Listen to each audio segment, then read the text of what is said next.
Allô YouTube et bienvenue sur ABC Vlogmas. Aujourd'hui, on va parler de la lettre P pour Pax.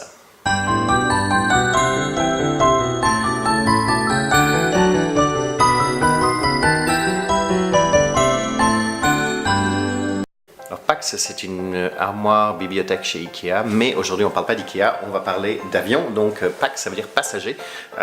Donc lorsque vous voyez quelque part écrit on a 250 Pax, ça veut dire qu'on a 250 passagers.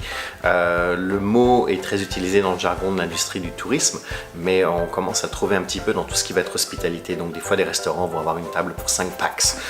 Donc en général c'est passagers, clients, ça veut dire personne. Alors, après on a certaines spécificités de Pax, de passagers.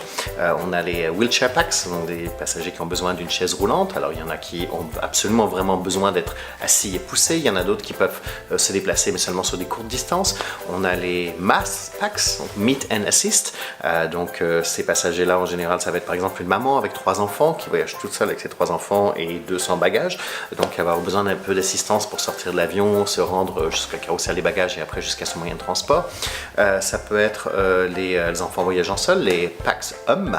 Une accompanied minor, donc qui ont besoin d'assistance aussi un petit peu particulière. Donc dès que c'est une catégorie un petit peu particulière de PAX, eh bien, on va avoir la liste et on va savoir exactement quoi s'attendre.